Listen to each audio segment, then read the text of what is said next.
16ª legislatura de la Cámara de Diputados, a través de la diputada Margarita García García, del Grupo Parlamentario del Partido del Trabajo, les da la más cordial bienvenida a todas y todos ustedes a la quinta sesión del curso denominado Análisis de los retos del sindicalismo mexicano, que se lleva a cabo en este Palacio Legislativo de San Lázaro.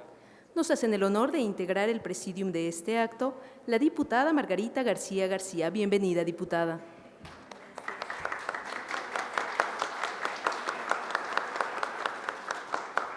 El maestro Héctor Cuevas González, asociado en Fisher Phillips.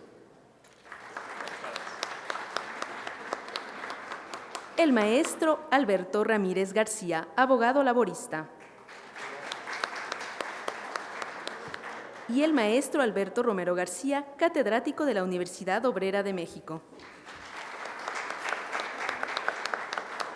Queremos brindar un especial agradecimiento a Itziel Caneda Aguilar y a María de Lourdes Hernández González, quienes nos han acompañado en todas las sesiones como intérpretes de lengua de señas mexicana. Muchas gracias. Para compartirnos un mensaje de bienvenida e inaugurar esta quinta jornada, cedemos la palabra a la diputada Margarita García García. Por favor, diputada, si es usted tan amable.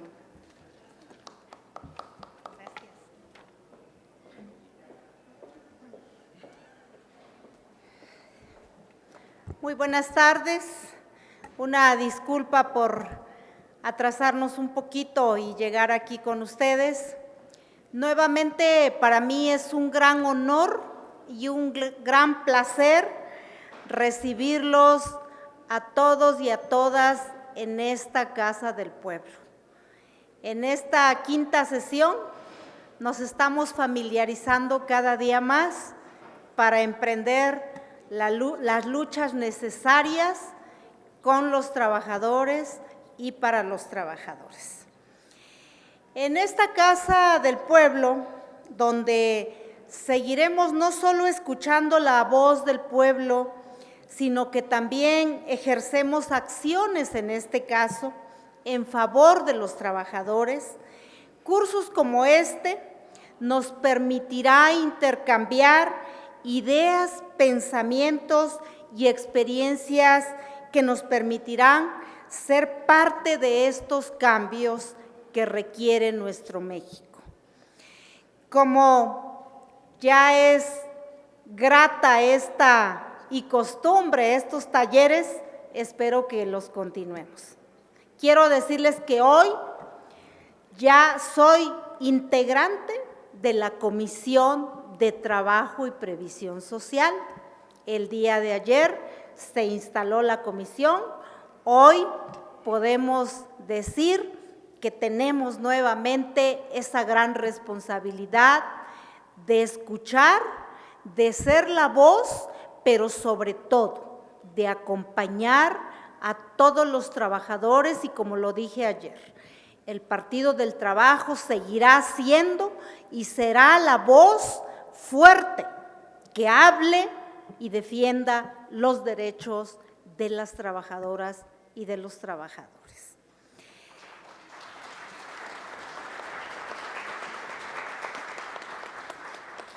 Agradezco nuevamente la presencia de nuestro querido amigo, el maestro Alberto Romero García, de la Universidad Obrera de México. Gracias, maestro.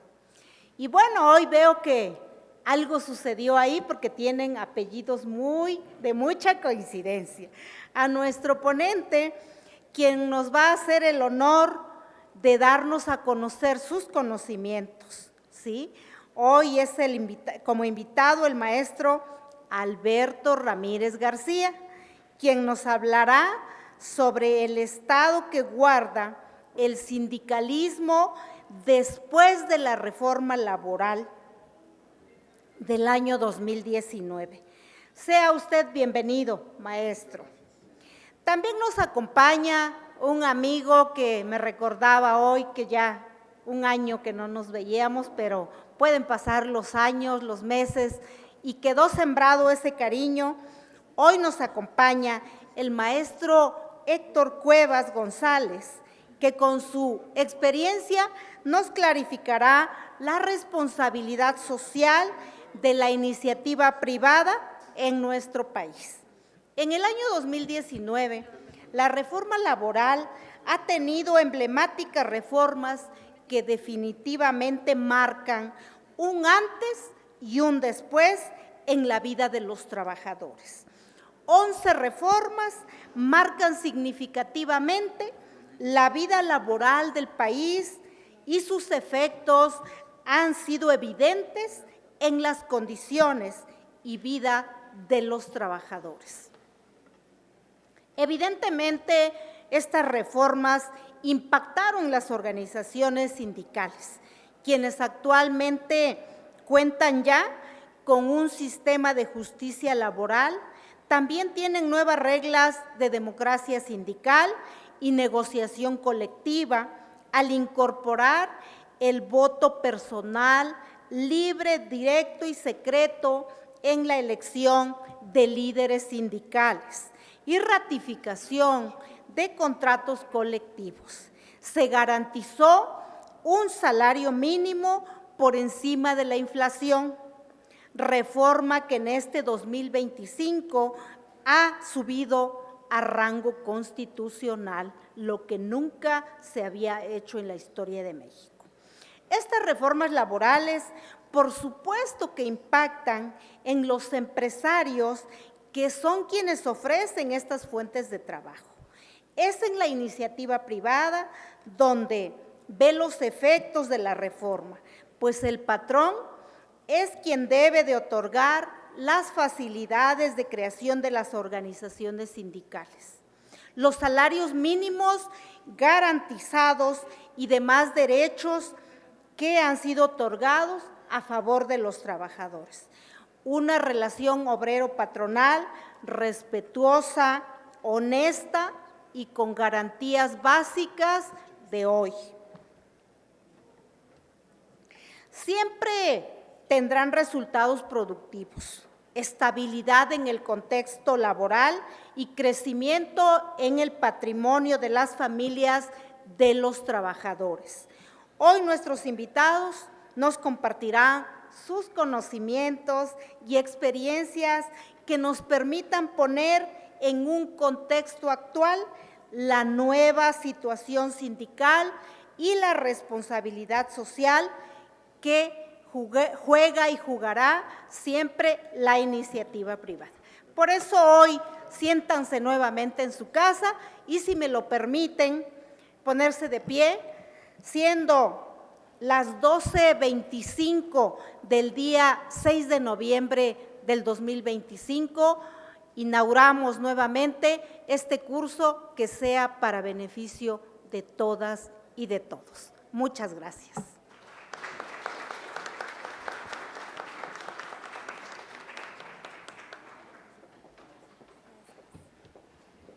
Muchas gracias por su mensaje, diputada García García. A continuación, el maestro Alberto Romero García nos compartirá los objetivos de esta quinta sesión. Si es tan amable, maestro, por favor. Muchas gracias. Buenas tardes. Estamos a 2 sesiones de concluir este curso y me siento muy gozoso de que hemos alcanzado casi la totalidad de los objetivos planteados para este curso. Primero era su participación activa, su participación efectiva, y gracias por estar acompañándonos en estas sesiones y por no fallar. La segunda era traerles a ponentes que tuvieran una mezcla entre el conocimiento teórico y el análisis y la práctica. Y hoy de veras que somos dichosos de tener a 2 grandes amigos de ustedes, amigos de la universidad, amigos de la diputada y de Cámara de Diputados, los cuales mezclan perfectamente el análisis teórico, porque lo hacen todos los días y ahorita lo van a ver ustedes, con la práctica, porque son 2 abogados practicantes, son 2 abogados que están en la acción, que conocen perfectamente lo que dicen y que además lo llevan a la práctica. Y además tienen un corte social muy fuerte. Los 2 están muy comprometidos con el desarrollo de los trabajadores, de la sociedad, y eso lo van a notar ustedes. Entonces, los objetivos que hemos planteado para este curso casi se cumplen. Ya nada más nos falta esta sesión y la próxima, y espero que ustedes ahora se comprometan a que todo aquello que aprendieron aquí y escucharon lo puedan llevar a cabo en la realidad de sus sindicatos. Muchas gracias y pues adelante.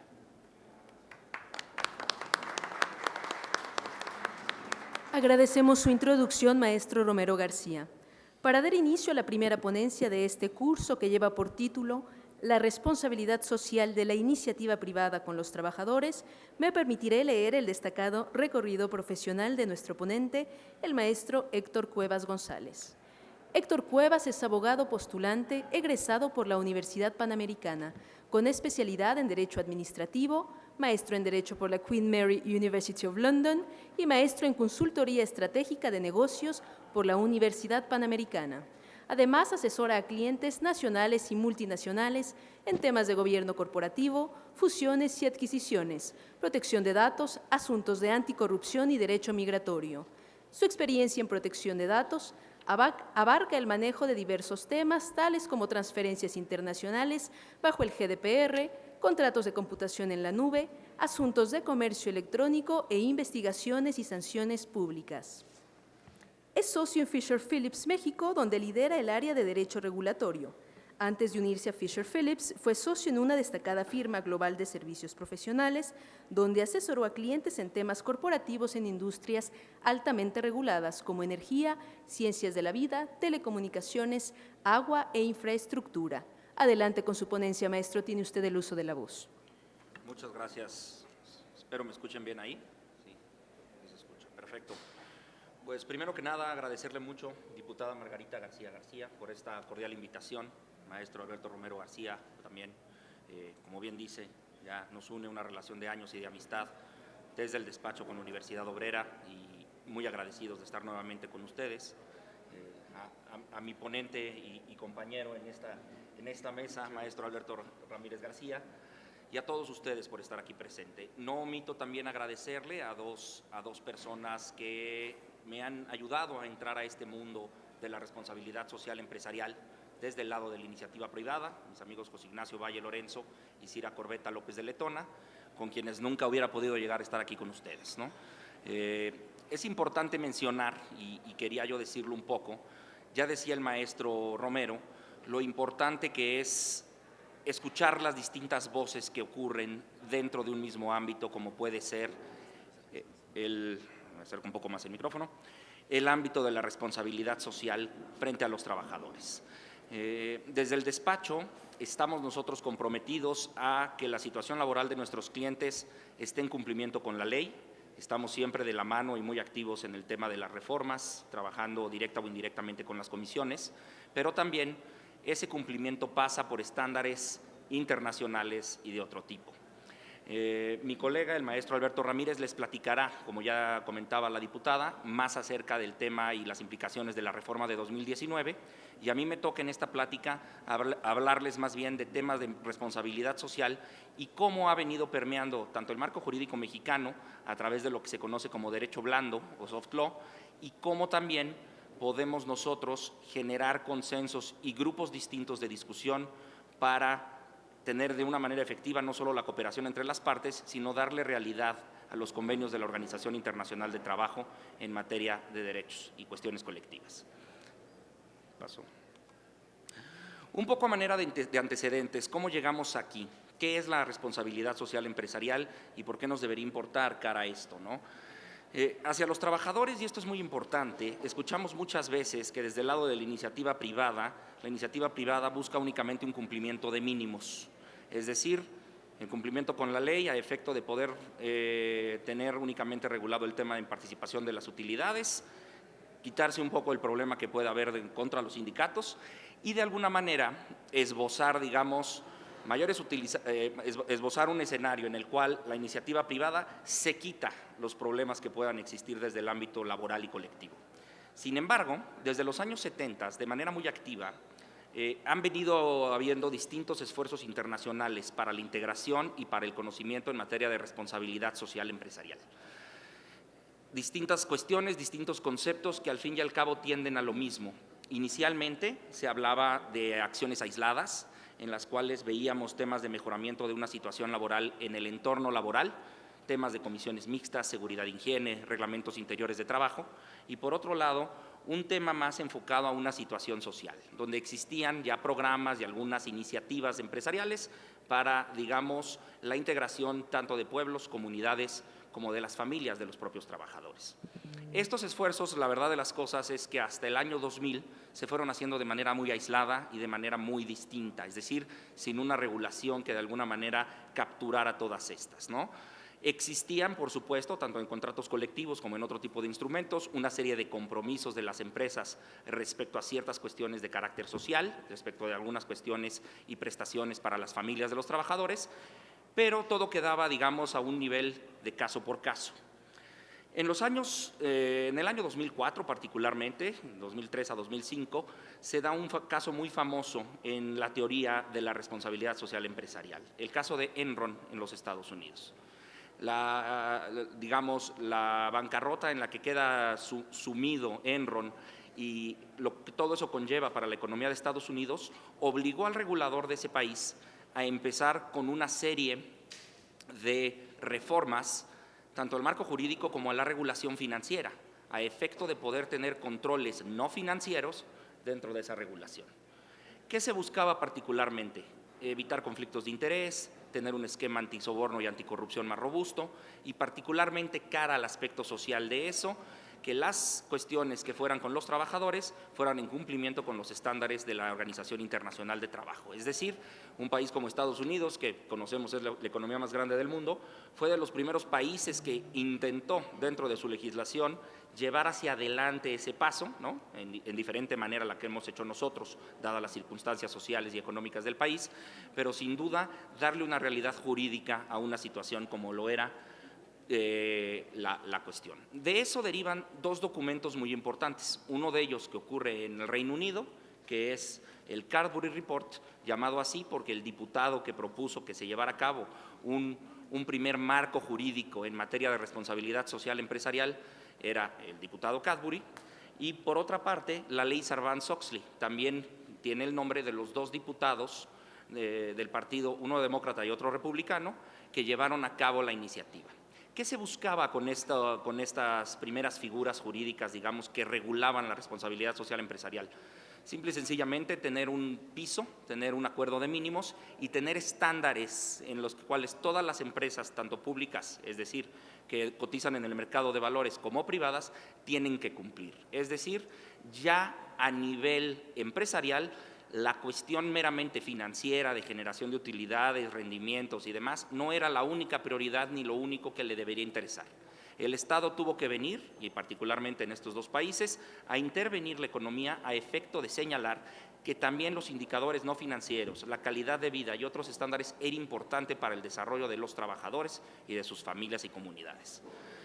Con la llegada de todo esto, en México no se adopta una regulación como tal, digamos, desde el año 2005 hasta la fecha, sino que se vinieron haciendo intentos desde la propia iniciativa privada con la interacción entre cámaras y diferentes asociaciones, tanto de trabajadores como de empresarios, para lo cual se generó una certificación que les puede sonar familiar y que en ocasiones suena únicamente a la cuestión relacionada con el plantar árboles y hacer alguna que otra labor social, como lo es el distintivo ESR de empresa socialmente responsable. Ese distintivo, si bien ya tiene ciertas métricas y tiene una certificación para las empresas que así lo cumplan, implica el cumplimiento en tres pilares fundamentales que veremos más adelante: medio ambiente, aspectos sociales, muy cargado obviamente a la parte de seguridad, salud en el trabajo y también derechos de los trabajadores, y por último la parte de gobernanza, es decir, que existe transparencia con respecto a las decisiones que se toman a nivel gerencial y ejecutivo, a nivel de la dirección general, tanto para con los accionistas e inversionistas de las empresas como para con sus trabajadores. De ahí que se haya venido teniendo esta tendencia nueva de la emisión de reportes consolidados en materia de sostenibilidad y otras cosas. A partir de la emisión de los estándares internacionales IFRS 1 y 2, que no son otra cosa más que una norma contable, pero ya en materia de sostenibilidad, se da la obligación a todas las empresas que cotizan en bolsa, incluyendo a las de México, y para el caso, por ejemplo, de Europa, a todas las empresas, a revelar una serie de informaciones no financieras, mucho más allá de la información meramente financiera que anteriormente se reportaba en el mercado de valores. Es decir, el día de hoy, todas las empresas que coticen en bolsa están obligadas a reportar a partir del 1 de enero de 2025 todas las acciones que están llevando a cabo en materia ASG. Lo único que quiero decir con esto es, ese mismo concepto que se esbozó desde hace más de 25 años o 20 años en relación con la responsabilidad social de las empresas ha ido tomando distintos nombres, pero en el fondo subyace algo importante. La empresa, como persona moral, está obligada jurídicamente no solamente a llevar a cabo acciones tendientes al mejoramiento de la vida de sus trabajadores, sino que también a revelarlas, situación que va a hacer tarde o temprano que el mercado financiero no le otorgue financiamientos a aquella empresa que no cumpla con estos estándares. Para las empresas privadas, este mismo estándar iniciará el año de 2025 de manera optativa y será forzoso a partir del 1 de enero de 2026. Es decir, los estados financieros de las empresas y toda la información financiera, contable y fiscal de las empresas tendrá que tener ya incorporados todos estos conceptos para efectos de contar con un reporte en materia de sustentabilidad que se cruce con el reporte financiero y posteriormente se haga un solo reporte consolidado con aspectos financieros y no financieros. Esta evolución, si bien siempre será mejorable, y yo les diría que 20 años es un camino muy corto para una regulación que poco a poco empieza a tener mayores esbozos de realidad en México, ya el CINIF y otro tipo de organismos contables en México han emitido también su propia regulación para efectos mexicanos, las NIS 1 y 2, Normas de Información de Sostenibilidad 1 y 2, para aquellas empresas que se guíen por las normas mexicanas contables. Han tenido un impacto positivo dentro del tema, reconociendo a los trabajadores como un pilar clave dentro del desarrollo. Y aquí es donde pido un poco, terminando esta parte de antecedentes, que si bien las cuestiones que he platicado durante estos últimos minutos son de carácter a lo mejor muy técnicas, es importante decir que desde la iniciativa privada, si bien obviamente existe un abanico muy grande dentro de las empresas en las cuales los sindicatos participan, existe no solamente ese compromiso, sino que ya hay una obligación que va a hacer que los inversionistas calificados, los inversionistas más grandes, afores, entidades financieras y algunos otros grupos de interés, tengan obligación de que lleven a cabo acciones tendientes a esto. ¿Dónde entran los sindicatos y dónde entran los trabajadores? Particularmente dentro del acrónimo de ASG, precisamente en la parte social. Pero no por eso son ajenos a los otros dos, a la parte de la gobernanza y a la parte ambiental. ¿Qué quiero decir con esto? Les pediría que abrieran un poco la mente en el sentido de que la iniciativa privada, si bien en ocasiones es lejana a las necesidades particulares de los trabajadores, tiene ya cada vez más un enfoque social desde hace 20 años, que si bien el marco jurídico está en evolución constante, sí puede dar oportunidad y puertas para la discusión de temas trascendentales en la vida de las comunidades y los trabajadores. ¿Por qué es importante entrarle al tema ASG? ¿Qué nos interesa con respecto a este tema de cumplimiento, ¿no? Primero, es fundamental tener claro cómo se desempeña la empresa respecto a estos temas de sostenibilidad, que nuevamente no pasan solamente por la parte medioambiental, y la otra es para que los inversionistas, los bancos y los propios trabajadores, con estos aspectos no financieros, puedan tomar decisiones informadas en base a riesgos y impactos. Es una cuestión que tiene que permear a la organización desde arriba y tiene claramente que tener en las diferentes discusiones a los distintos grupos que intervienen en el desarrollo de esto. ¿Qué se estaría midiendo hacia adelante? Y estos son conceptos muy generales, cada uno de ellos obviamente, lo vamos a ver más adelante, tiene hasta, son hasta 38 distintos estándares, ¿no? La parte ambiental, ¿no? El riesgo climático que pueden tener empresas que son emisores grandes, ¿no? En industrias extractivas o manufactureras, temas de uso de energía, aguas, contaminación, temas de residuos, temas de biodiversidad, como un proyecto en el que actualmente participamos en la Reserva de la Biosfera de Siancán, y algunos otros temas. Temas de diversidad e inclusión, porque a nivel corporativo también, poco a poco, si bien a nivel, digamos, del marco constitucional y el marco jurídico mexicano, ya hay paridad entre hombres y mujeres, y ocurre también, por ejemplo, en materia agraria para la elección de distintos órganos o comisariados, ya dependiendo si es una comunidad o si es un ejido, pero también toda esa parte de diversidad e inclusión a nivel corporativo, la obligación de las empresas a tener mujeres en puestos de trabajo y en todos los niveles de la organización, temas muy concentrados en materia de derechos humanos, situación que abre un abanico muy grande, impactos comunitarios, es decir, hoy ya las empresas no pueden ser ajenas al entorno y además están obligadas a llevar a cabo actividades que cambien de fondo la situación de las personas, más allá de la generación de empleo, el componente local, la generación, digamos, manufactura local, nos lleva a una distinta relación entre sindicatos y empresa, tratándose de relaciones de trabajo y talento, ¿no? Es decir, la selección de las empresas va a pasar aún más de lo que ocurre de cierta medida por esa discusión que se tenga en los contratos colectivos, donde haya mayores componentes de este tipo, temas de salud y seguridad, por supuesto, entre otros aspectos. El nivel de cumplimiento, el nivel de medición y el nivel de responsabilidad que tiene la empresa va a pasar por la revelación de todas estas acciones en sus informes financieros al mercado de valores y para aquellas que son privadas, tanto a sus accionistas como a aquellos terceros que puedan tener una necesidad de interactuar con ellos, particularmente entidades financieras. A nivel de gobernanza, el Consejo de Administración va a tener que tener mayores controles de supervisión. La parte de diversidad va a ser también importante en el Consejo. Hay temas de gestión de riesgo, temas de antisoborno y anticorrupción, cuestiones de estrategias fiscales donde van a tener que estar en cumplimiento con las normas mexicanas y cuestiones de privacidad y seguridad de la información, entre otros. Todo esto que ven acá es el marco de reporteo internacional que las empresas poco a poco han tenido que adoptar. A la fecha particularmente se han utilizado dos estándares muy importantes, que es el TCFD o TCFD y el GRI.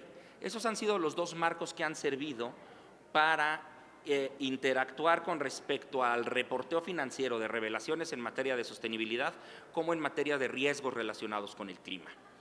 Todos esos que ven ahí, si bien hay algunos otros que también son en materia contable y están allá abajo, se han ido poco a poco perfeccionando y han convergido de una u otra forma en lo que se conoce como IFRS, ¿no? Las normas internacionales de reporteo de sustentabilidad. Esas normas en México tienen su capítulo particular a través de las NIS, Normas de Información de Sostenibilidad 1 y 2, que son básicamente un espejo de lo que hace la IFRS, con algunas salvedades y algunos ajustes en algunas materias, pero sin duda la parte importante con respecto a IFRS es que se ha vuelto ya una norma común para el reporteo de todos estos marcos que ustedes ven ahí, ¿no? Es decir, ya podemos hablar de que tenemos un marco consolidado que integra todos los anteriores. Particularmente son dos normas en materia de reporteo. La primera es revelaciones en materia de sostenibilidad, donde son riesgos y oportunidades, como les decíamos, en perspectiva tanto organizacional como financiera en estas tres materias, medio ambiente, social y gobernanza. Y dos, las revelaciones relacionadas con el clima. Como sabemos, México es parte del Acuerdo de París 2030, ha formado parte de los acuerdos en materia de cambio climático y pues tenemos además una diversidad y riqueza tanto en materia de biodiversidad, flora y fauna, como de ecosistemas. Por lo tanto, va a ser importante que la medición, sobre todo para los que tienen grandes emisiones o bien son empresas que tienen en su cadena productiva grandes emisores como proveedores, vayan haciendo este reporteo en sus distintos alcances, ¿no? ¿Cuál es el enfoque un poco con respecto a cómo se ve esto en la empresa, ¿no? Lo que es importante es tener una estrategia en materia de sostenibilidad dentro de la empresa que pase por un nivel de ambición y liderazgo. Y es también una cuestión importante para los trabajadores y los sindicatos a que presionen a los grupos directivos en materia de estrategia para que se puedan adoptar este tipo de iniciativas, proyectos, programas y situaciones, no solo a nivel de contratos colectivos, sino también a nivel de la operación propia de la empresa. Es por lo tanto un cambio de raíz en la estrategia para llevar a cabo la operación de la empresa, teniendo en mente que esto ya no es opcional, por lo menos para aquellas que son públicas. Claramente lo hemos visto en instrumentos diversos dentro de la organización, como son códigos de conducta y políticas específicas, y estas políticas que se pueden desdoblar de distinta manera tendrían que integrarse a un proceso de debida diligencia, evaluación de riesgos y de impacto, un intercambio efectivo de información entre las diferentes funciones y entre los diferentes actores de la empresa y una recompilación continua de datos que permita a las empresas conocer sus indicadores, ver el nivel de avance y mejorarlo. Los temas, como les he venido diciendo, son ambientales, como puede ser un plan de manejo ambiental, gestión de tierra y agua, gestión de residuos, programas de reciclaje, modelos de negocio comunitarios, estrategias climáticas, temas sociales con mecanismos de grupo de interés particulares, cuestiones relacionadas con la estrategia de desarrollo socioeconómico en las comunidades de mayor impacto, sistemas de gestión de salud y seguridad, talento y cultura y diversidad e inclusión. Y en la parte de gobernanza, contar con un marco robusto de cuestiones éticas y demás, que además también pasa por una serie de cuestiones pues, relacionadas con materia anticorrupción, cumplimiento de las leyes federales y locales y un marco jurídico que a través de distintos instrumentos, como puede ser ley de datos, código penal y otros, hace que estas regulaciones además cobren una relevancia real dentro del ámbito jurídico de las empresas, particularmente para los altos mandos, ¿no? Un poco en el diseño de un modelo de gobernanza, tiene un poco los diferentes estratos en los que es importante ver dónde se interactúa. Marcados ahí con una estrellita van a poder ver donde vemos la interacción con los sindicatos y las asociaciones de trabajadores y cómo los trabajadores van a participar de los equipos de trabajo. Es fundamental definir las metas y las acciones y definir la estructura que va a tener, además del reporteo, las iniciativas que se tengan en la empresa. Pero la parte fundamental en un comité ejecutivo va a pasar porque esa creación de políticas, ese apoyo en la ejecución y esa responsabilidad no pase únicamente por la empresa. Es fundamental en ese tercer nivel, tanto a nivel sindical como a nivel de los trabajadores, contar con el compromiso para que la ejecución de esas iniciativas se lleve a cabo. Es decir, este cambio y este modelo de gobernanza lo que busca es, sí, mayor transparencia con respecto tanto a los sindicatos como a los inversionistas, pero por otro lado, la participación activa de los sindicatos y de los trabajadores en la ejecución de un modelo nuevo de gobierno que pase por la realización de distintas acciones y que tenga una responsabilidad social tanto de la empresa con las comunidades, como de la propia comunidad y de los trabajadores consigo mismos. Es ahí donde me parece crítico, y quisiera hacer ese comentario, con esto que les decía al principio, de abrir un poco la mente con respecto a estos temas que pueden parecer técnicos, algo engorroso. Una frase que diría el maestro Octavio Paz hace muchos años, decía: más allá, fuera de mí, me llama lo desconocido, porque lo desconocido es entrañable. Y es esa parte, también otro autor diría alguna vez, nada humano me es ajeno, donde tenemos que entender que esta cuestión, si bien de alguna manera busca estratificar e incorporar en las corporaciones, en las empresas, pymes, mipymes, grandes, altas, públicas, privadas, un marco de actuación robusto que facilite el acceso al medio ambiente, temas sociales, pasando fundamentalmente por la seguridad y salud de los trabajadores y temas de gobierno corporativo, y hablando un poco de la frase que citaba hace un momento, es necesario tener un compromiso también desde el lado de los sindicatos y de los trabajadores para con estas iniciativas. Va a ser muy difícil implementar de papel todo este tipo de modelos si no tenemos tampoco una respuesta por parte de los actores relevantes en la operación de una empresa, porque recordar que desde la teoría de derecho, la empresa no deja de ser una persona moral, donde al fin y al cabo los individuos somos aquellos responsables de llevar a cabo todo este tipo de iniciativas. Entre algunas iniciativas que les puedo platicar, les platicaba ya algunos proyectos que hemos tenido en estados tales como Oaxaca, la diputada conoce muy bien, con temas de impacto comunitario real, donde en la Sierra Norte es compleja tener una discusión de diversidad, inclusión e igualdad de género, pero hemos logrado a través de ciertos mecanismos de la ley agraria, pero también presiones del lado empresarial, la inclusión de mujeres en comités y grupos de decisión. Hemos vivido algunos asuntos que van relacionados con cuestiones de propiedad de la tierra, tanto en reservas naturales como en otras, donde a nivel comunitario se viven situaciones muy diversas en el país, pero el hecho de que esas personas no tengan un justo título sobre su propiedad no hace que no tengan derecho a opinar y a contar con el apoyo tanto de las empresas cercanas de la comunidad como a participar de las decisiones y de la actuación con respecto de eso. ¿Qué se busca desde el punto de vista empresarial y sobre todo a través de estas cuestiones que poco a poco, a través de la normatividad financiera, pero ojalá en muy poco tiempo también existan desde otro tipo de leyes, se busca entonces que las empresas implementen este modelo, pero que se cuente con compromiso para la realización de acciones concretas que impacten positivamente la vida de las personas, la vida de las comunidades y, por supuesto, que faciliten también en esa discusión con el sindicato una serie de acciones que mejoren la situación laboral de los trabajadores, ¿no? Para efectos de determinar qué es relevante para cada empresa, y como ya les ponía un par de ejemplos, es importante mencionar que cada comunidad, cada empresa, cada situación es distinta. No es lo mismo una industria, por ejemplo, o una industria eléctrica en el estado de Sonora que una comunidad en el estado de Yucatán o de Quintana Roo de pescadores, mucho menos una que tenga que ver, por ejemplo, con el centro de Oaxaca o cuestiones relacionadas con una empresa de transportes en el estado de Puebla. Todas estas empresas se ven obligadas a cumplir con esta, pero tampoco están obligadas a cumplir todas de la misma manera. ¿Por qué? Y creo que esta es la parte importante. La manera en la que se ve cada uno de estos temas tiene que ver con un tema llamado materialidad de impacto. El impacto que puede tener una empresa, como puede ser una empresa extractiva cementera o una empresa, por ejemplo, que se dedique al transporte o almacenamiento, o el nivel de riesgo que tiene para con el medio ambiente, será a lo mejor muy distinta a una oficina corporativa en Guadalajara. ¿Eso qué implica?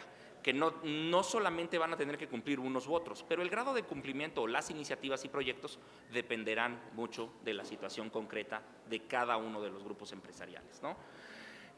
Buscamos además con esto también ayudar al Estado mexicano en la consecución y en la reducción de emisiones para el año 2030. Hay compromisos, como ustedes saben, para el año 2030 y 2050. Y tenemos cuestiones que aparte no nos son ajenas a nadie, como pueden ser temas de estrés hídrico y congestiones en la red, de un costo de energía e incluso de apagones en algunas comunidades. Por lo tanto, va a ser importante ver las metas que cada una de esas empresas publique, porque nuevamente esta información va a ser pública.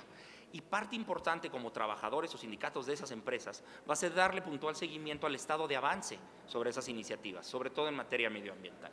En la parte social, que muy probablemente conozcan ustedes mejor que yo, va a ser fundamental también tener estándares y acciones muy concretas en materia de salud y bienestar, diversidad e inclusión, temas de igualdad de oportunidades, temas de brecha salarial y otros más que pueden ver ahí, ¿no? Temas de atracción de talento, cultura organizacional, capacitación y desarrollo.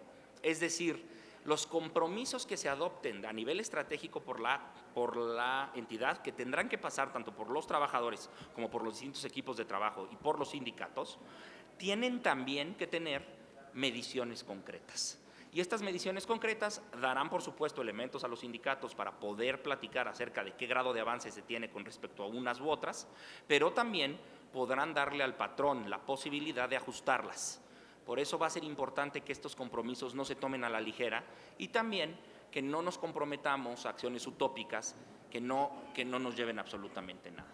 En materia de gobierno corporativo, como pueden ver, los estándares internacionales van sobre todo enfocados en temas muy puntuales de procesos, de mejoramiento de procesos, ciberseguridad, temas anticorrupción y soborno, donde nuevamente el compromiso tiene que ser de los distintos actores. Esta materialidad de impacto entonces conlleva a la determinación de cuáles son esos elementos que le importan a cada una de las empresas y cuáles van a ser los temas sobre los cuales versen las discusiones a partir de 2025 para las empresas públicas, a partir de 2026 para las empresas privadas, y que lleven a cabo una interacción mejor, tanto a nivel de un compromiso social con el país, como una discusión más abierta con el gobierno y con los diferentes actores de los distintos poderes para poder llevar a cabo la ejecución de estas, no solamente a nivel individual, sino a nivel colectivo, ¿no? Les dejo por aquí mis datos y la información para cualquiera que quiera comentar al respecto. Me gustaría concluir diciéndoles que no va a ser esta una situación fácil necesariamente de asimilar para todas las organizaciones, pero que hoy ya empieza a haber compromisos muy importantes, particularmente en las industrias de energía, telecomunicaciones y algunas otras como lo puede ser la industria extractiva. Será importante a nosotros, a nivel comunidad y a nivel trabajadores y a nivel sindicatos y a nivel, digamos, actores relevantes de las empresas, el compromiso con el cual adoptemos cada una de las definiciones que se tomen de acuerdo con el patrón. Y me parece también importante mencionar que toda esta situación que les he venido comentando robustece dos aspectos muy importantes. El compromiso de cooperación entre las partes, que es uno de los objetivos de desarrollo sustentable de los que México es parte, particularmente el objetivo número 17, y segundo, va a facilitar en materia social el acceso a fuentes de financiamiento y el desarrollo de proyectos para el mejoramiento de las condiciones tanto laborales como sociales. Muchas gracias y estoy a sus órdenes para cualquier cosa o duda que pudieran tener.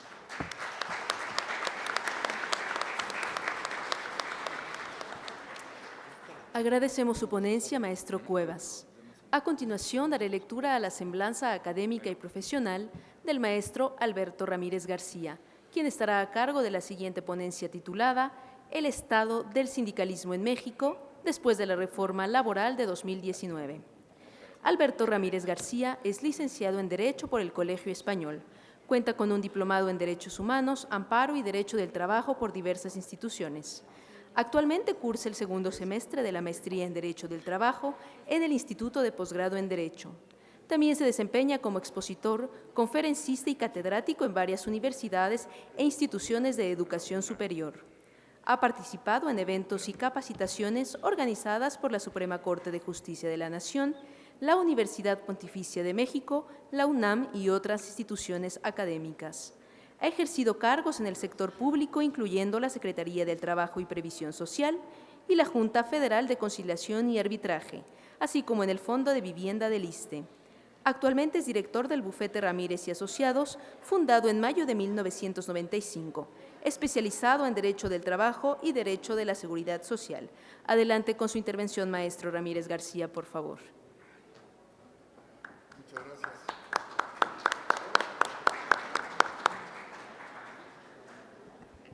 Otra vez, buenas tardes a todos.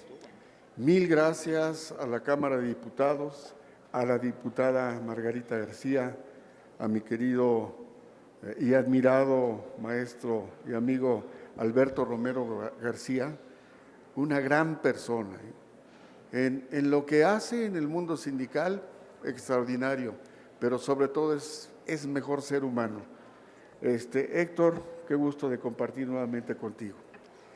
Y bueno, voy a empezar como confesándome como alguien que no hizo bien una tarea o que no hizo bien algo, pero que lo tiene que confesar. Miren ustedes, el tema que me asignaron es maravilloso. Habla del estado del sindicalismo después de la reforma del 2019.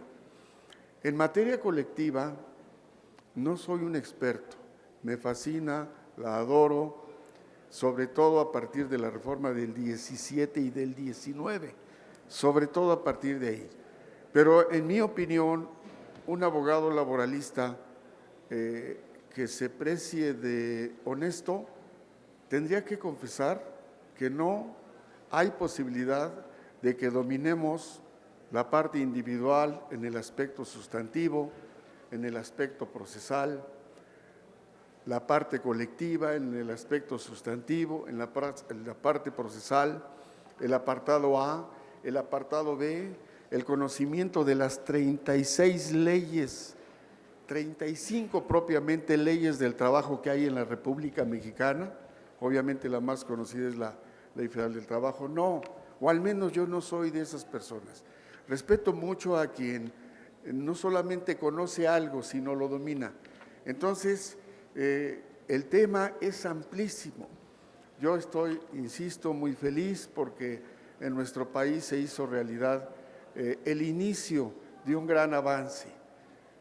Somos pioneros y sobre todo la gente joven aquí van a vivir lo que nosotros no, de haber alcanzado voto personal libre, directo y secreto por ley, no en jurisprudencia, libertad sindical, transparencia sindical, legitimidad, representación, una vida sindical que aspire a lo máximo como se merecen todas y todos los trabajadores, empleados y empleadas de nuestro país. Pero miren, lo que yo les preparé es el abordar algunos aspectos que creo que deben ayudar a su formación en el aspecto sindical. Para mí, un líder sindical o simplemente un trabajador, pero hablemos de un líder sindical y sobre todo de los que jerárquicamente conducen a un sindicato, deben ser laboralistas, deben estudiar, es más, derecho del trabajo, más allá de la carrera que tengan. Si respetamos y aspiramos a tener capacidad, integridad y verdaderamente cumplir con los 3 propósitos de un sindicato: el estudio de las condiciones de los trabajadores y trabajadoras, pero en sentido amplio, no nada más una cuestión de tabuladores, de catálogos de puestos, de productividad, no, el mercado, la competitividad, en fin, el estudio, el mejoramiento de las condiciones de trabajo y la defensa de los intereses del sindicato y de sus trabajadores. Tenemos que ser verdaderos laboralistas, porque de otra manera no se avanza mucho. Yo no soy creyente de que un secretario de Trabajo y Conflictos de un sindicato, por méritos y trayectoria, ocupe una cartera así. No, jamás.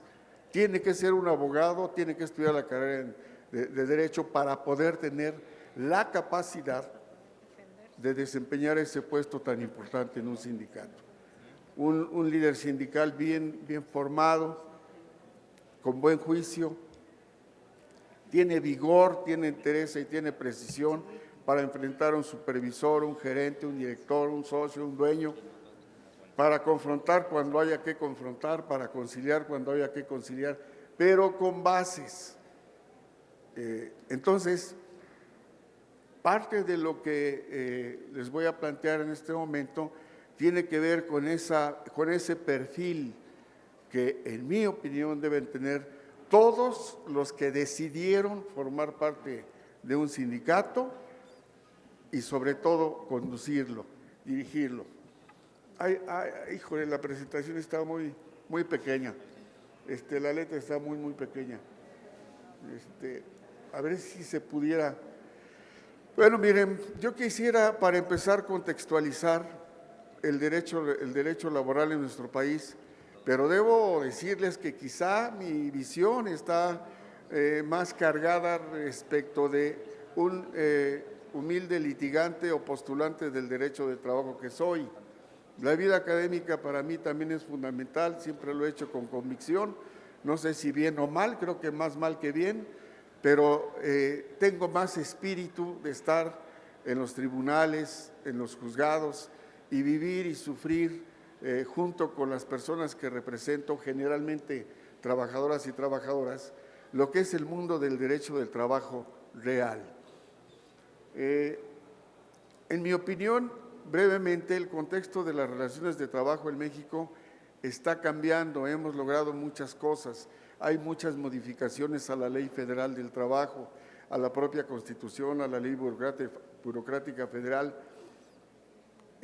pero hay mucho camino por recorrer. Todavía podemos ver en este contexto grandes temas que inciden mucho en la vida laboral de los trabajadores y sus familias. En mi opinión, el derecho del trabajo es el derecho del trabajo y de la familia, porque a partir del trabajo íntegro se puede hablar de un proyecto de vida personal y familiar.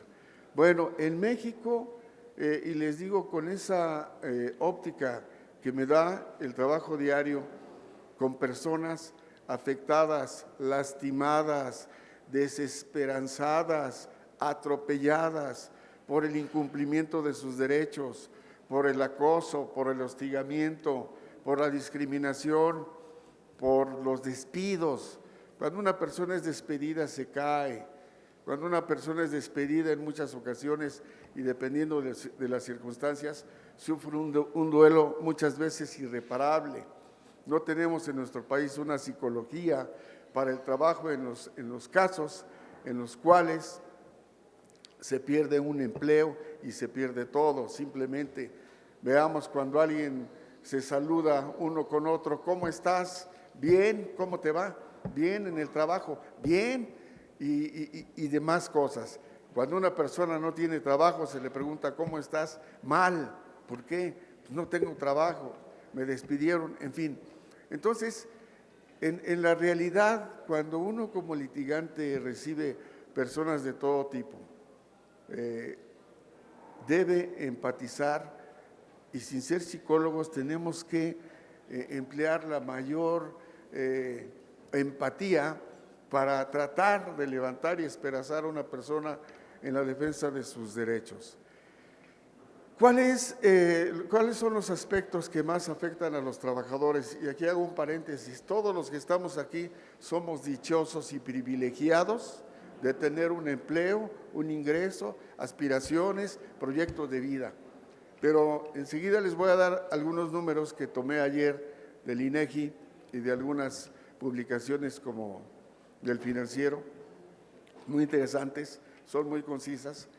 Pero bueno, en el mundo real existe todavía un grupo mayoritario de personas en la marginalidad. ¿Cuáles son las personas trabajadoras en la marginalidad? ¿Me regalas tantita agua? Tantita agua. Hay personas que trabajan sin contrato, sin prestaciones, sin derechos, sin nada. Y es un número bárbaro, pero bárbaro. Es más, me voy a permitir, aprovechando el tiempo y una consulta que me están haciendo, ¿me prestas el teléfono? Me voy a permitir pasarles una consulta que me hacen respecto de una trabajadora que creo que tiene cerca de 16, 17 años laborando para el periódico Reforma. A mí no me sorprende mucho lo que voy a expresarles, porque es la cruda realidad. Pero quizá muchos de ustedes sí vean cómo un buen sindicalista que se llama Iván Foronda, que trabaja en Banobras y que ayuda a los trabajadores, se ha ocupado de tratar de ayudar a las personas trabajadoras, no nada más de Banobras y de su sindicato, sino donde ve, ese es un alma buena, esa es una persona solidaria, que está perfectamente bien en Banobras.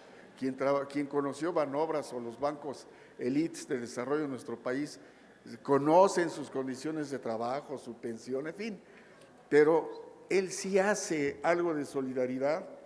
Miren ustedes esta muestra así, brevemente, de esa persona a la que se le está tratando de obtener información para poder defenderla.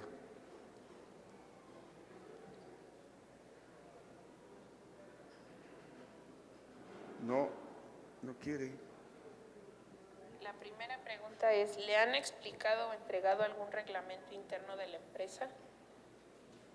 No me han explicado nada de reglamento de la empresa. Lo único que me han dicho que no puedo vender cigarro, que nada más puedo vender su periódico Reforma y Metro.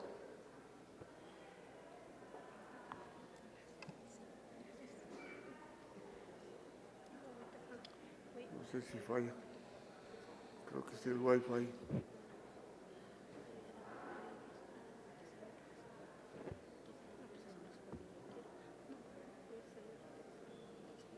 Qué lástima. Bueno, es una mujer que no habla bien todavía el español, que trabaja con un horario en el que tiene una aparente facilidad a la hora de entrar porque tiene que recoger el periódico entre 4:30 y 5 de la mañana. Su hora mínima de salida es a las 12. Tienen reglas como el dedicarse a vender únicamente ese periódico, les dan algunos equipos de trabajo. Pero bueno, el caso es que tiene un accidente y ahí le dicen, tú no eres trabajadora, no tienes derecho. Ella, a través de su esposo, ya no puede presentarse hasta que se alivie. Esa es la orden, digamos, del supervisor. A través de su esposo, él le saca periódico. Esa es la realidad de millones de trabajadores en nuestro país. ¿Qué se necesita? Líderes sindicales que estén perfectamente bien preparados para entender no nada más lo que puede ocurrir en su centro de trabajo, sino en forma solidaria lo que está ocurriendo en nuestro país. Y en este arranque llevamos 6 años verdaderamente, para mí, maravillosos, pero hay mucho por hacer. Entonces, Yo lo que les recomiendo generalmente a los servidores, a los trabajadores, a los sindicalizados, a los líderes, funcionarios sindicales es formarse como laboralistas y en el ínter de que lo hacen, aprender. ¿Qué les recomiendo generalmente? Principios, principios, principios, principios.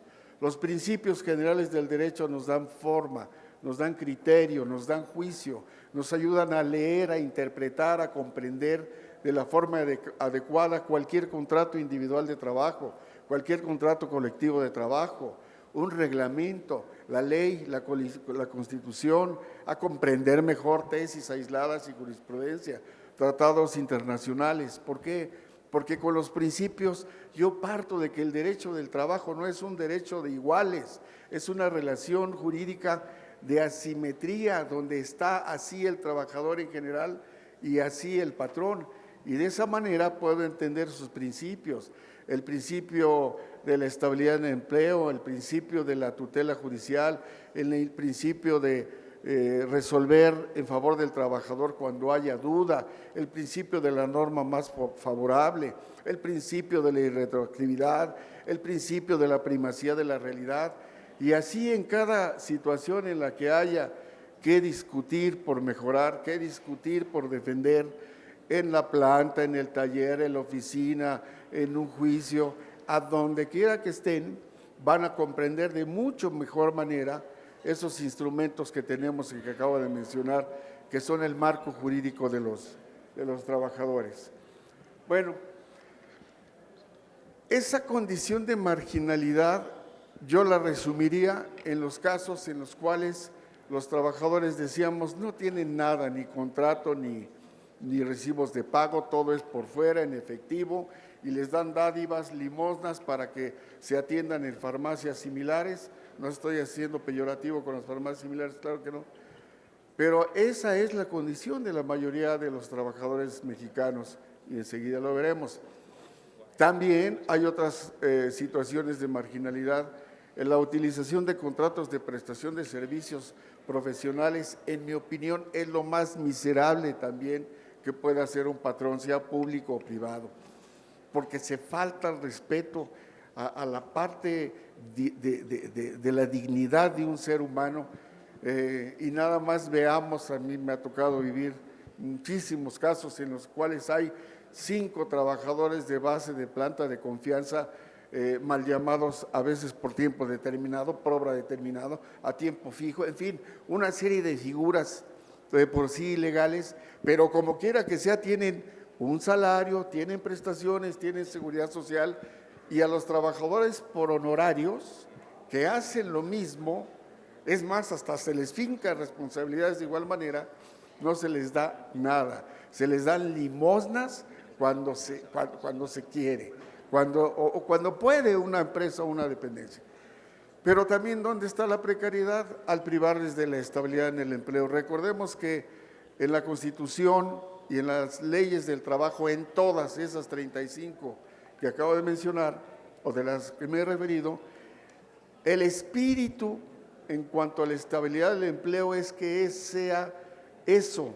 Todo trabajador debe tener estabilidad, es decir, para siempre, para que tenga un proyecto de vida, un crecimiento a través del ascenso del escalafón, aunque pueda haber casos de excepción por tiempo determinado para cubrir embarazos, para cubrir licencias, por obra determinada cuando haya algo material, para capacitación, a prueba, por temporada, en fin, se vale tener empleos en los que la duración de la relación sea temporal, pero en la práctica es horroroso ver cómo se inventa a la mayoría de los trabajadores contrataciones ilegales, porque cuando hay una contratación de esa naturaleza, se está hablando de una contratación de excepción y debe justificarse y debe probarse, y no, al contrario, hay trabajadores nuevamente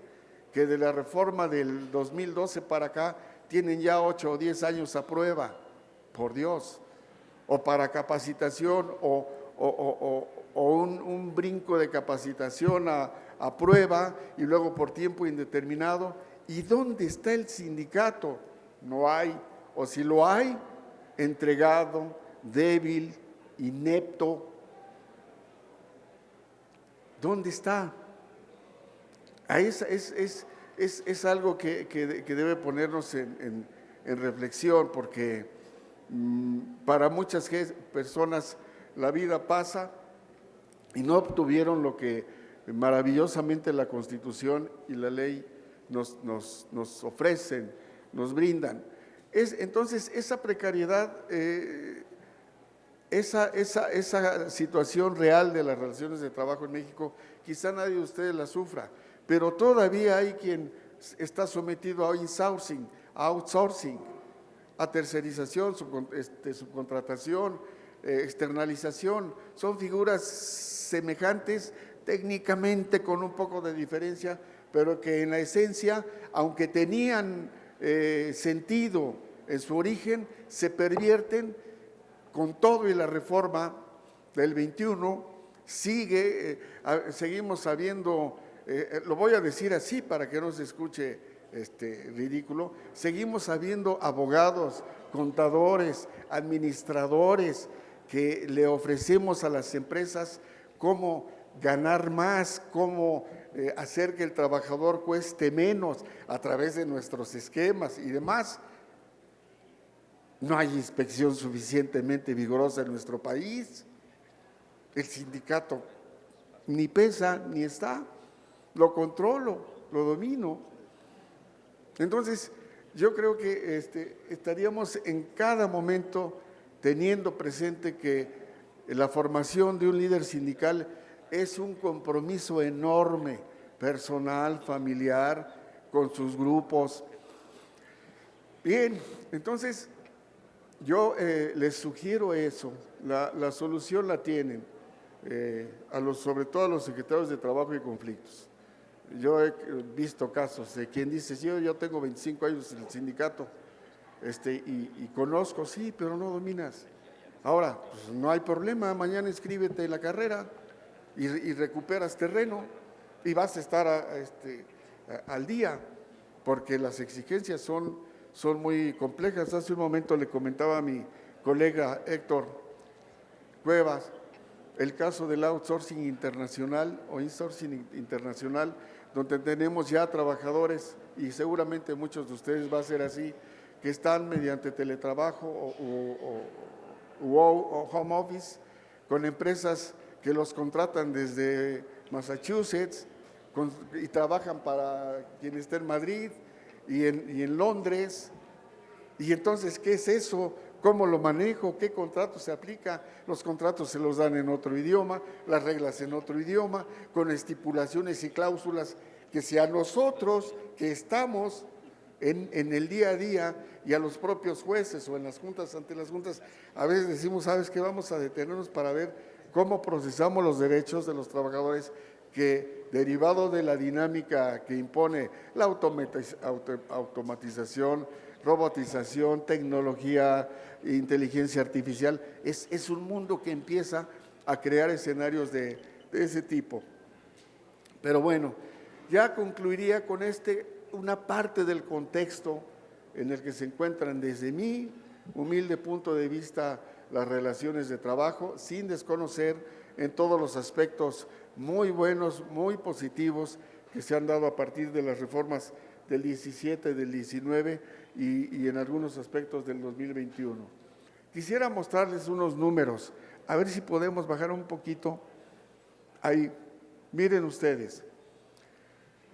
Esta es información que obtuve del INEGI. En números redondos, tenemos 60 millones de trabajadores en el país. De esos, 23 millones están asalariados. ¿Qué podríamos decir al respecto? Que están, digamos, formales, que tienen unas ciertas condiciones de trabajo en las cuales hay contrato, recibos de pago, seguridad social, una vida de ascenso y escalafón, abandonadísima, por cierto. ¿Qué trabajo les cuesta a los sindicatos echar a andar la cuestión del ascenso y del escalafón? tan fundamental, porque los trabajadores y trabajadoras se pasan 15, 10, 15, 20 años y no ocuparon los puestos, no ascendieron, su proyecto de vida no creció, porque no hay vida escalafonaria o de ascenso en las empresas. Bueno, entonces, ¿qué quiere decir? De 60 millones de trabajadores, hay 23 de asalariados y 62 en la precariedad, en la marginalidad, en la problemática aguda, en la inestabilidad. Es decir, todo lo contrario a lo que dice la Constitución y la ley. Y volvemos a lo mismo. ¿Dónde están los sindicatos? Y no me refiero a los buenos sindicatos, que los hay, por supuesto. Me refiero a aquellos que deben cumplir sus propósitos o que deben mejorar. Bueno, de estos 60 millones de trabajadores, 23 millones de asalariados, resulta que hay 5.100.000 trabajadores sindicalizados. En relación a los 60 millones, solo el 8.6% de trabajadores en este país están sindicalizados. Y me parece que solo el 10% de ese 8.6 está con verdaderos sindicatos auténticos, democráticos, independientes, progresistas, honestos, decentes, entregados. Estas cifras no han cambiado mucho, creo yo, desde hace 20 años mínimo. Siempre se ha manejado. Pero bueno, se siguen manteniendo ahora. Rápido podemos acceder a eso. Luego, si tenemos sindicalizados 5.100.000, tenemos que el 22.8%, si le puede subir, Edith, si me hicieras favor, ahí. Bueno, cuesta un poco de trabajo. El caso es, yo resumiría estos números. Entonces, de los 60 millones de trabajadores, solamente sindicalizados está el 8.1 y 91% de trabajadores están fuera de la protección que da un sindicato y están en manos,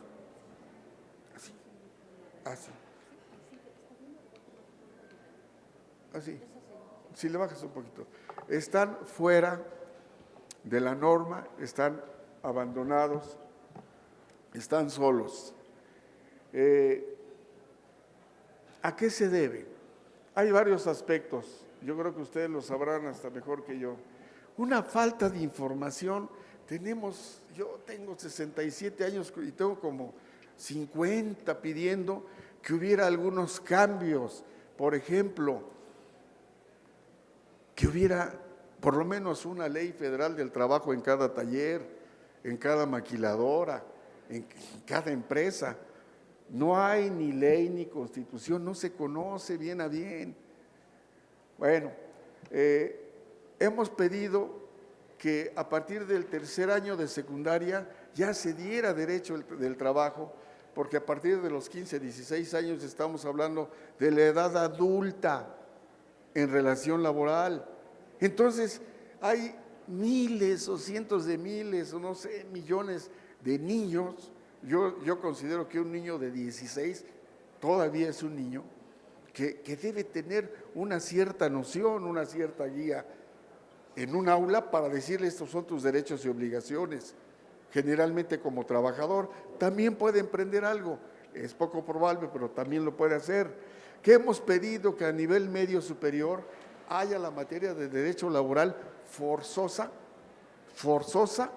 sustantivo y procesal, de acuerdo a lo que los pedagogos, a los maestros, a un grupo interdisciplinario pudiera diseñar, porque ya se está en la edad de trabajar. Y desde luego a nivel profesional, en absolutamente todas las carreras debe haber derecho del trabajo. Porque cuando uno es abogado y es litigante, recibes a médicos, arquitectos, obreros, gerentes. Para la ley todos ellos son trabajadores. El director general de Telmex es un trabajador. un obrero con corbata, pero un obrero. Y es chiquito al lado de su tío, que es el dueño, Carlos Slim, en un sentido figurado. ¿Qué se necesita? Que se difunda el derecho del trabajo en nuestro país, que tengamos mucho más acceso a él. Luego, desde luego el Estado mexicano tiene que hacer su función, pero los líderes sindicales o los sindicatos tienen que crear el esquema y gestionarlo para comprometer a que el Estado mexicano cumpla también esa función. Ay, aquí no sé si le voy a poder bajar. No, ahí.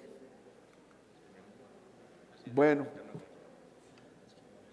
otra situación que yo he comentado.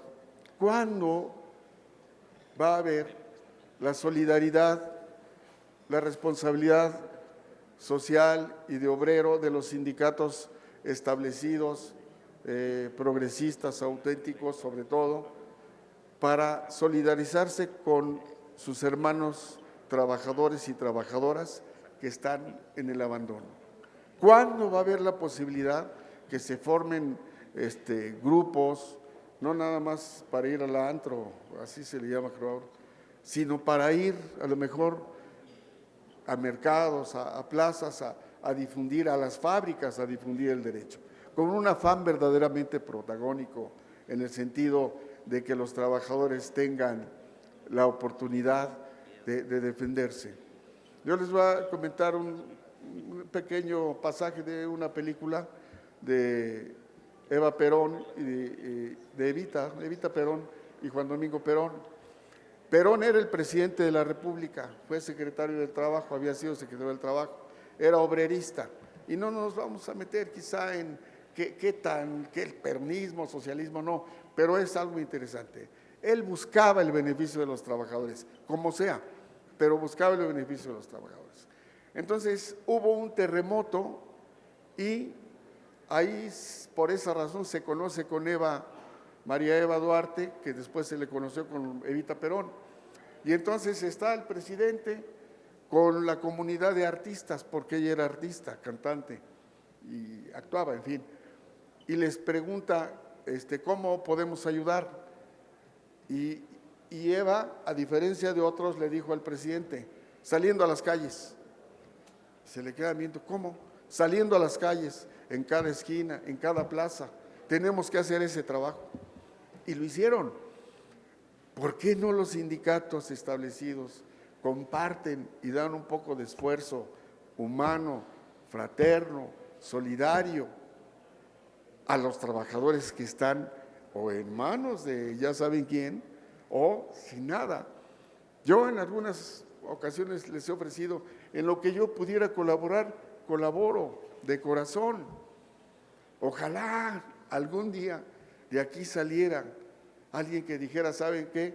Vamos a establecer estatutariamente un compromiso de solidaridad y fraternidad con nuestros hermanos que están en la marginalidad y vamos a hacer algo por ellos.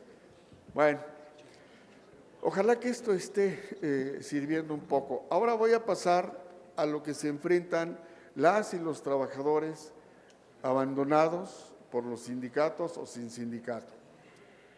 Con la reforma del 2017 en la Constitución y 19 en la Ley Federal del Trabajo, se extinguen las juntas de conciliación y arbitraje y se crean dos instancias para atender los juicios laborales.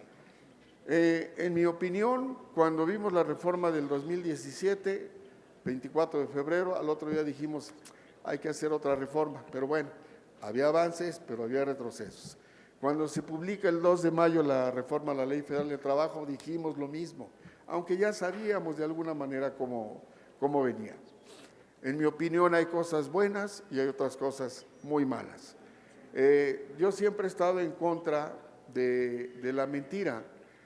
Cuando por parte de la Secretaría del Trabajo, y mis respetos para todos, y de la Secretaría del Trabajo de todos los estados de la República, hablaban del nuevo sistema laboral y le decían a los trabajadores, Ahora la conciliación se va a llevar a cabo en 45 días y ya se termina. Ahora, si no hay conciliación, no se preocupen, en 6 meses se termina el juicio. Jamás. Bajo ciertas circunstancias muy remotas, sí. No es así. La conciliación en nuestro país siempre fue importante, pero estuvo abandonada, sobre todo presupuestariamente. Tan importante era que hace más de 100 años se crearon las juntas de conciliación y arbitraje. En la ley teníamos un servicio público de conciliación, ahora no lo tenemos. El cambio hizo que en retrocesos como ese, los trabajadores, hay cientos de miles de trabajadores que ya fueron despojados de lo que les correspondía, que ya perdieron ese patrimonio laboral que forjaron durante años. ¿Por qué? Porque con esta reforma, adversidades como el Centro de Conciliación van en contra de los trabajadores. Y vuelvo a lo mismo, hablando de los trabajadores que tienen sindicato, el desprestigio, el escepticismo hacia los sindicatos, yo lo comprendo. Si yo recuerdo a el Bester Gordillo, a Fidel Velázquez, a Blacho Macero, ustedes les puedo decir, por mi pura edad, un montón de personas que los adjetivos ahí quedan. Pero ya con una nueva idea, llegar a un centro de conciliación de trabajadoras y trabajadores es exponerse a conciliadoras y conciliadores que ahora, de acuerdo a la ley, no necesitan ser abogados.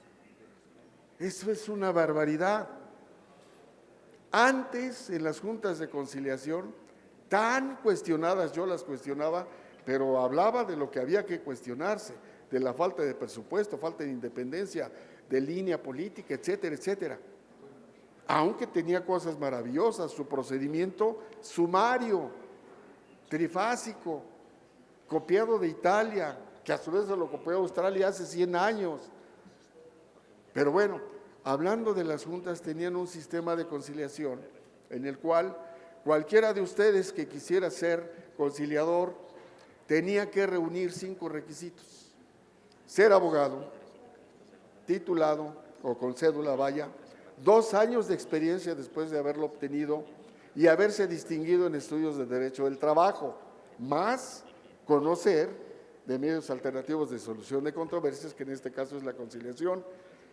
Con ese perfil podríamos hablar de confianza, de que una persona afectada fuera a exponerle su problema y se llegara a través de la conciliación al mejor arreglo posible. Ahora no es necesario ser abogado, se le da primacía a que se domine la conciliación como medio alternativo de solución de controversias. Es un absurdo. ¿Cuál es la consecuencia? Si ustedes padecieran lo de la Ciudad de México, cuando se despide un trabajador en este centro de conciliación de esta ciudad, hay que sacar una cita. Para eso hay que irse a formar, pues, ¿qué les gusta? 6:30, 7 de la mañana, para pasar aproximadamente a las 9 que abren. Tiene que ir el trabajador o trabajadora.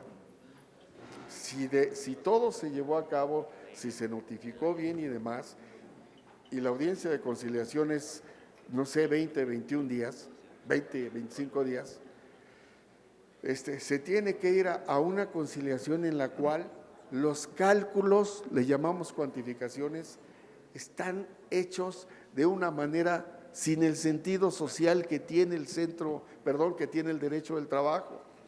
El trabajador, hasta un gerente, no va a entender el por qué se habla con un lenguaje más administrativo que laboral. Pero bueno, ¿cómo se solucionaría esto? Con un sindicato que tenga bien formada su área de trabajo y conflictos, como lo denominen sus estatutos, que sepa del derecho laboral, que sepa la instancia de conciliación, que visualice lo que va a ser el juicio, que visualice lo que es la fase de ejecución, que sepa de amparo, amparo indirecto, amparo indirecto, amparo directo. El patrimonio laboral de los trabajadores no son 3 pesos ni cacahuates. No, tiene un valor que la ley establece, pero tiene cierta técnica. Estoy de acuerdo que todas las leyes deberían redactarse de manera que cualquier persona, sobre todo los trabajadores, los campesinos, los indígenas, lo entendieran, pero tampoco es tan así. Hay que conocer todo un proceso y una serie de procedimientos. Entonces, hablamos de la urgencia, de la necesidad que los sindicatos, bajo esa premisa de profesionalizarse en el aspecto laboral, ya asistan, acudan, asesoren, representen más a los trabajadores y no salgan con 3 pesos, porque a un trabajador lo mata el día a día. La dilación de las audiencias, el manejo que muchos patrones a través de abogados que, sí voy a decir, chicanean, que son mañosos y demás, se tiene que contrarrestar con una buena representación de los trabajadores. ¿Qué pasa si no hay un arreglo? Bueno, el arreglo tendría que hacerse con la solidez que debe llevar un trabajador a través de los conocimientos, sus fortalezas y debilidades, y conociendo las fortalezas y debilidades de una empresa. Si eso no tiene remedio, se acaba. A diferencia del apartado B, en el apartado A, el común del imaginario del pensamiento de los empresarios es tratar de resolver el común. Hay quienes no. Ahora, ¿qué pasa cuando se llega a juicio? ¿Dónde están esos 6 meses? Nunca.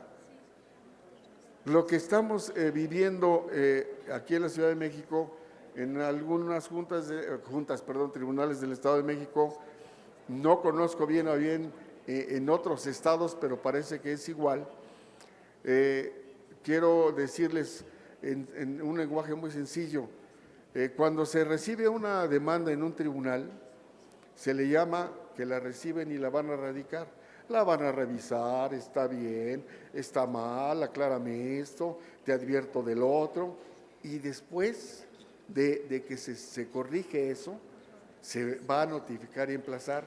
La radicación en la Ciudad de México se está haciendo a 4, 5, 6 meses. Eso es una barbaridad. Y acaba de pasar los 75 días de paro en el Poder Judicial Federal, ni a quién pedirle el amparo. Los trabajadoras y trabajadores eran de los casos urgentes que había que atender, no. Pero bueno, quitemos esa salvedad. Tenemos audiencias a 8 meses. Esto se debe a una falta de presupuesto, evidentemente, y falta de voluntad política, falta de gestión, y desde luego a que los sindicatos, en ese sentido, ¿dónde están? Yo nunca estuve de acuerdo en que las juntas de conciliación y arbitraje, como jueces que eran, y administrar la justicia o impartir justicia. ¿Por qué? Porque un juez, entre otras características, debe tener el de la verticalidad, neutralidad. No estoy a favor ni de este ni del otro. Y las juntas, pues tenían un representante de los trabajadores, un representante de los patrones, y en teoría sonaba bastante bien, pero es ilógico que estuviera alguien ya parcial y había que buscarle a las juntas esa corrección para dejar a alguien que por lo menos en apariencia no estuviera ni a favor ni en contra. Bueno, entonces tenemos de los trabajadores que ya estando en un juicio se va a presentar una serie de vicisitudes en las cuales yo puedo decir que la primera parte del juicio le llamamos intrincada, ociosa, farragosa, complicada, un peloteo, un tira-tira, 20 vistas. No se los voy a decir técnicamente, no es el momento quizá, pero es algo tremendamente regresivo, a diferencia de lo que se tenía en las juntas, que en la primera audiencia se podían presentar una serie de situaciones propias de un juicio y que se deberían resolver en ese momento por la vía oral. Ahora no, estamos como en materia civil. Lo que había ganado el derecho del trabajo y había superado al derecho civil, volvimos a regresar. Hay una historia del por qué se aprobó así la ley, las reformas a la ley del trabajo. Pero bueno, la contrapartida de esto, que en la fase oral, cuando se desahogan pruebas, por ejemplo, la declaración del trabajador, la declaración del jefe de personal, la declaración del gerente, la declaración del director. Cuando hay esa audiencia, creo que alcanza su plenitud la posibilidad de que el trabajador pueda salir adelante si hasta ese momento no había podido llegar a un arreglo. Toda la vida la ley ha contemplado que el juez en una audiencia testimonial puede intervenir, no nada más las partes. El juez puede decirle al abogado de la parte actora o al abogado de la parte demandada, permíteme, y yo te voy a interrogar directamente. Eso ya existía, no se practicaba porque las juntas fueron superadas 60 a 20, 60 juntas, decía la licenciada Darlene, necesitábamos hace como 12 años, 10, y había 20, llegamos a 20. No se podía desplegar la actividad del juez ahora sí, perdón, ya con otro esquema. Yo creo que ustedes le pueden transmitir a sus trabajadores o a quienes consideren, no, al contrario, que aspiren a que hay una parte muy farragosa en el juicio, pero otra que cuando se dice la verdad, y hay jueces y juezas muy buenos, la mayoría, en mi opinión, hay como todo, uno que no, sí se puede obtener a través de un juicio la mayor justicia posible. Bueno, creo que ya se me fue el tiempo. Yo lo que quise es pues compartir con ustedes opiniones, conceptos, un poco de mi experiencia. No sé si el formato admita preguntas y respuestas, si las hubiera con todo gusto. Y pues gracias por su atención, gracias por la oportunidad y estoy a sus órdenes. Muchas gracias.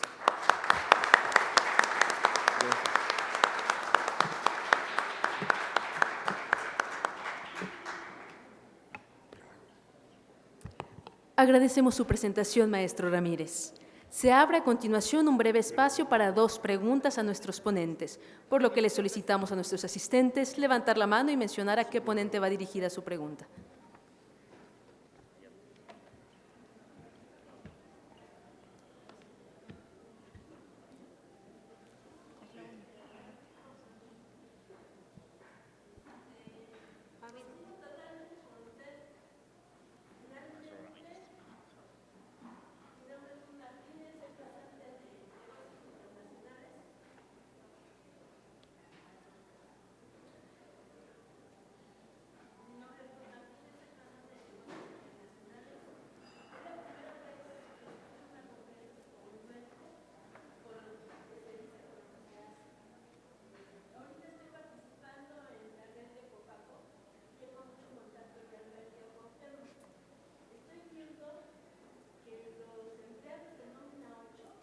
No son atendidos por el sindicato a pesar de que ya tienen la base.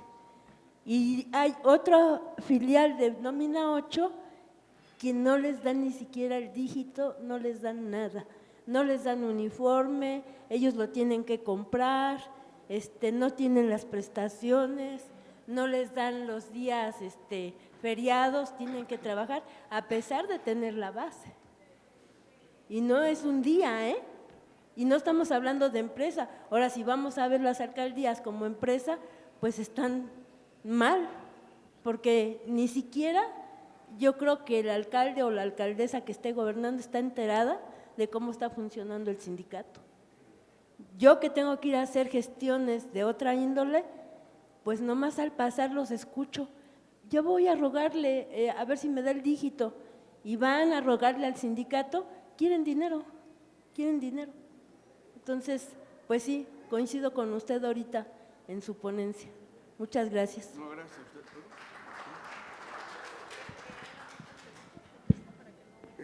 Así rápido, para que no se me olvide. Muchas gracias por participar. La interactuación es vida. Miren ustedes, el apartado B contempla las relaciones entre las dependencias e instituciones del Estado y sus trabajadoras y trabajadores. El apartado B es un mundo del derecho del trabajo que se tiene que entender de manera precisa a partir de que las finalidades de esa vinculación no son las mismas finalidades que en el apartado A. Dicho de otra manera, en el apartado A, capital y trabajo se unen para buscar productividad, ganancia, utilidad, dinero, válido. En el apartado B, las dependencias necesitan de las y los trabajadores para cumplir sus finalidades públicas, sociales, y entonces cambia diametralmente ese aspecto. La semejanza en muchas cosas, sí estoy de acuerdo. Hablando del gobierno de la Ciudad de México y de la nómina 8, me parece que ha sido un exceso, ya de muchos años, el pretender hacer creer que por razones financieras se tenga que limitar el derecho a la estabilidad en el empleo. De por sí se hace en muchos casos con contratos que supuestamente están sujetos a una cuestión presupuestaria, sí. La nómina 8, cuando lo vemos en un juicio, se explica como que el trabajador se tiene que ajustar al dinero y el derecho está por encima del dinero, y eso es lo que se obtiene generalmente en un juicio, en un laudo, porque hay que decirlo, el Tribunal Federal de Conciliación y Arbitraje tiene muy buenos criterios para esos casos. Entonces, jurídicamente, la nómina 8, que se sustenta fundamentalmente en aspectos presupuestarios, no puede estar encima del derecho a la inamovilidad de los trabajadores al servicio del Estado. Sí se dan los supuestos de la inamovilidad, por ejemplo, en el artículo 6, 6 meses, un día, bajo ciertas condiciones. Ahora, ese es parte de lo que del cambio que se necesita en el gobierno de la Ciudad de México y los 40,000 sindicatos que hay. Se tiene una tradición terriblemente decepcionante de la figura de los líderes sindicales en general, ineptos, flojos, sometidos. Hay que cambiarlo. Yo les diría, si un líder sindical o alguien que tiene una responsabilidad no está cumpliendo, enjuícienlo. Hay estatutos, hay comisiones autónomas, enjuícienlo, sométanlo. Van a decir ustedes, pues sí, pero ellos controlan todo. Sí, pero hagan el ejercicio internamente, todo con base en el conocimiento jurídico. Otra alternativa, demanden inmediatamente a la dependencia. Aún trabajando, demanden la regularización, la basificación, aquello en lo que los afecte. En este caso es una regularización. Me tienen bajo un esquema nómina 8, tiempo fijo, y otros inventos que a veces se crean. Interinato permanente provisional. ¿Qué es eso? O sea, pero es donde hay que ahondar. Por eso les recomiendo, estudien los principios, y para la compañera y para todos. Hay forma, prácticamente todo hay forma de defenderse, pero sí urge que esos trabajadores que están débiles, frágiles, aislados, alguien les apoye.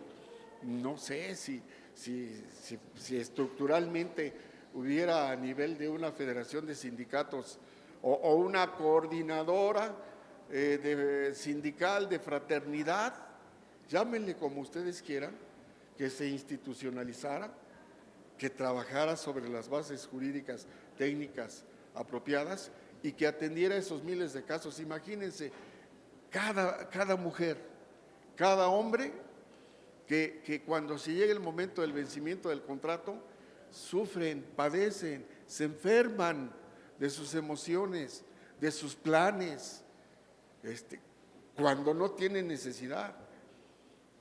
Entonces, hay salida para esos casos de la nómina 8. No puede estar una cuestión económica o presupuestaria por encima de la inamovilidad a la que se refiere el artículo 6 de la Ley Federal de los Trabajadores al Servicio del Estado, en el caso de los trabajadores federales y del Gobierno de la Ciudad de México. Ya. Muchas gracias. Nada más un favor, por cuestión de tiempo, vamos a darle un poquito más de celeridad a las preguntas y respuestas. Gracias. Gracias. Buenas tardes, compañeros, compañeras. Su servidor, Martín Godínez Piña, del Sindicato de Trabajadores de la UNAM, UNAM. Muy buena ponencia, muy coloquial, muy al alcance de todos, muy entendible, igual que la del maestro, ahí no alcanza a ver, Héctor. Mi pregunta es muy sencilla respecto a esta motivación que da usted de crear sindicatos, de crear pues, conglomerados más grandes de representantes para la defensa de los trabajadores. ¿Qué opinión le merece, si es que me pudiera dar, la desaparición de parte del Estado mexicano del sistema de noticias mexicano, el Notimex, y con ello la extinción del sindicato de Notimex, el Subnotimex? Gracias. Miren, en primer lugar, para mí es lamentable que se reduzca, por mínimo que sea, el núcleo sindical. En este caso público. La historia de Notimex no la conozco a fondo. Les puedo decir con toda franqueza y sinceridad, nosotros hace 10, 12 años atendimos casos de trabajadores despedidos de Notimex. Y lo que ellos nos expresaban era que la empresa era una agencia verdaderamente del Estado, a modo, con despilfarros, con corrupción, con muy buenas prestaciones, eso sí, y que era necesaria para la difusión de ese discurso de ese tiempo del Estado mexicano en el que vivimos, en el que yo no estuve de acuerdo. Por parte del sindicato nos decían que había una corrupción tremenda, cacicazgo, venta de plazas, venta de noticias, no sé bien a bien cómo se hace en el medio, poca atención, también era una empresa tipo poder familiar federal, algo así, si les suena. Entonces, a lo que nosotros nos abocábamos era a la defensa de esos, fueron 3 trabajadores. Esa sensación a mí me dejó que tanto empresa como sindicato estaban disfrutando de un sistema político mexicano que lo permitía, pero yo lo veía en sentido estricto laboral. Y lo que pasó recientemente, simplemente voy a dar una opinión que no la tomen muy en cuenta porque no profundicé. Lamenté que no hubiera la capacidad de gestión de parte del Estado mexicano para haber negociado de la forma más apropiada posible. Si había que terminar. Si había que aplicar la ley, aunque sonara injusto, pues había que aplicarla, porque verán, en ese tipo de conflictos se presenta o concurre el qué prefieren ustedes, el bien mayor o el bien menor. ¿A qué están obligados el ser humano? ¿A la parte colectiva o la parte individual? ¿Qué pesa más? ¿Mi individualismo o el interés general? Es muy duro. Es como ahora con los trabajadores del Poder Judicial de la Federación. Yo lo escribí. Para mí, en sentido estricto, los trabajadores administrativos de base, esto puede asemejarse un poco a Notimex, un poco. No siguieron un procedimiento para lograr una huelga que en la práctica es una utopía. Pero no hay que irse con la finta, porque hay que entender que el patrón es el Estado mismo, la nación misma. Pero bueno, para mí su paro fue ilegal. Jueces, magistrados, personal de confianza, luego jueces, magistrados y ministros son de confianza. No había suspensión, eso era un paro. La suspensión técnicamente es otra cosa.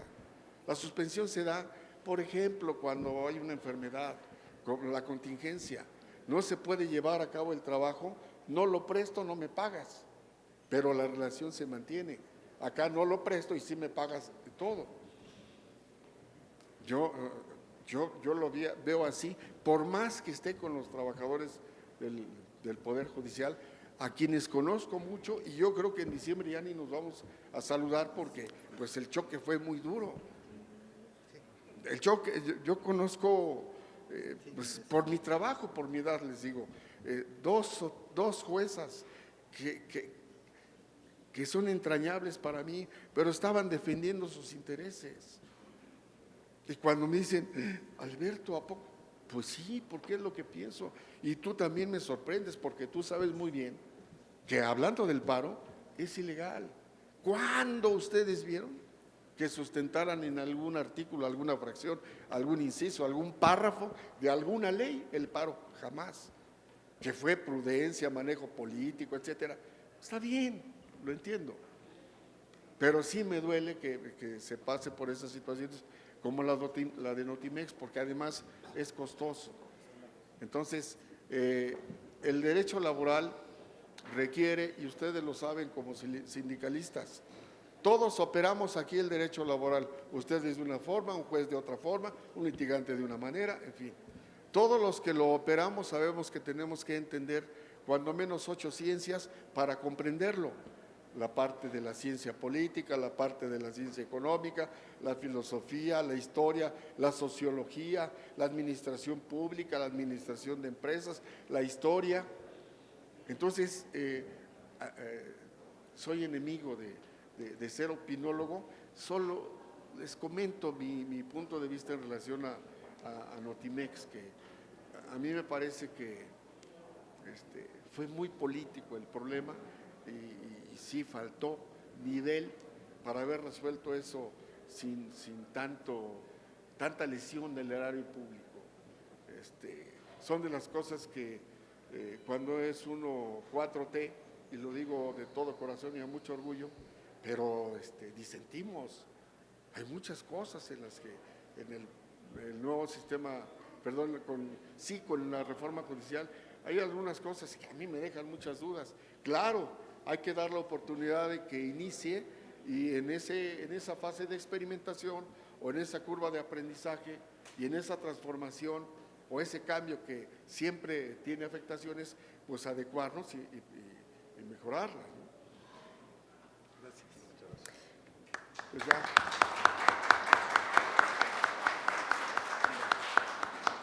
Gracias a nuestros asistentes por sus intervenciones. Para llevar a cabo el cierre de esta sesión y efectuar la entrega de reconocimientos, cedo la palabra al maestro Alberto Romero García. Por favor, maestro.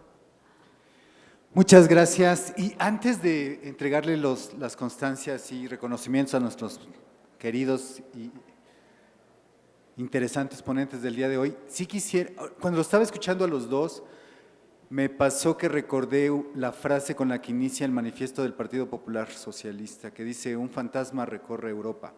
Si se dieron cuenta y si son un poco analíticos, los dos ponentes del día de hoy hicieron recorrer un fantasma, el fantasma de su participación de ustedes. Héctor les dijo, si quieren tener cosas nuevas que le puedan pedir al patrón, y les mostró los esquemas, tienen que hacerlo ustedes. Después Alberto nos demostró con la narrativa práctica de lo que hace día a día que muchos trabajadores no conocen qué tienen que hacer y qué pedir. Y les volvió a decir, si quieren un cambio lo tienen que hacer ustedes. La reforma del 2019 pone ya en la letra de la ley la democracia y la libertad sindical. Pero va a hacer muerte esa democracia y esa libertad si ustedes no hacen nada. Y yo hace 8 días, charlando con la maestra Verónica, decíamos que dentro de poco, y ojalá no pase, 2 materias en el derecho van a quedar obsoletas, que es el amparo y el otro, bueno, decíamos el amparo porque ya no se usa, no lo usan, y el juicio, porque ya los trabajadores ahora quieren que rápidamente les llegue la solución mediante la conciliación y evitan muchas veces entablarlo, ¿no? Y otra vez vuelven todos los ponentes de este curso les han dicho, si quieren una transformación, ustedes se tienen que involucrar. Y esperemos, y yo creo que Alberto lo hizo excelentemente bien diciéndoles, a ustedes les corresponde enseñarles a sus hijos y a sus nietos la importancia del derecho laboral, del trabajo, del derecho sindical, de la participación en los sindicatos. Y Héctor hizo maravillosamente una exposición de todo lo que la empresa nos puede dar y que nosotros no le estamos pidiendo. No le estamos quitando la responsabilidad social a la reproducción del capital, y eso es terrible. Tú págate tu seguridad social, tú págate los utensilios para el trabajo, tú págate. Entonces, una reflexión ahí, una vez más, ustedes tienen que hacer algo, nosotros tenemos que hacer algo, ya lo estamos haciendo. Y entonces, Cámara de Diputados, 66ª Legislatura, Soberanía y Justicia Social, y la Universidad Obrera de México, Vicente Lombardo Toledano, por un México mejor, expresan su agradecimiento al maestro Héctor Cuevas González por su valiosa participación en el curso de actualización en formación política sindical, lleva por nombre Análisis de los retos del sindicalismo mexicano, con la conferencia La responsabilidad social de la iniciativa privada con los trabajadores, llevada a cabo en modalidad presencial en el Palacio Legislativo Recinto de San Lázaro, Ciudad de México, 6 de noviembre del 2024, firman al calce la diputada Margarita García García y un servidor Alberto Romero García. Muchas gracias.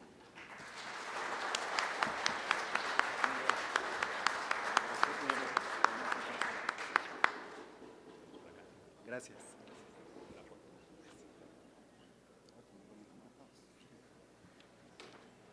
Igualmente, la Cámara de Diputados, 66ª Legislatura, Soberanía y Justicia Social y la Universidad Obrera de México, Vicente Lombardo Toledano, por un México mejor, expresan su agradecimiento al maestro Alberto Ramírez García por su valiosa participación al curso de actualización en formación política sindical, curso de análisis de los retos del sindicalismo mexicano con la conferencia El Estado del Sindicalismo en México después de la reforma laboral del 2019, llevado a cabo el 6 de noviembre del 2024 en el Palacio Legislativo Recinto de San Lázaro, Ciudad de México, firman al alcance la diputada federal Margarita García García y un servidor Alberto Romero García. Muchas gracias.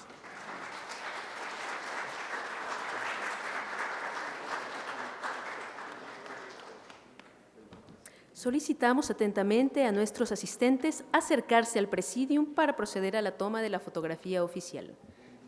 Antes de eso, solamente la diputada se tuvo que retirar y les pide una disculpa por hacer su trabajo legislativo y los espera la próxima semana para el cierre y clausura de este curso. Y ya les mandé al correo electrónico que vamos a tener como evento de clausura el recorrido al Museo Legislativo y a las instalaciones de la Cámara de Diputados. Muchas gracias.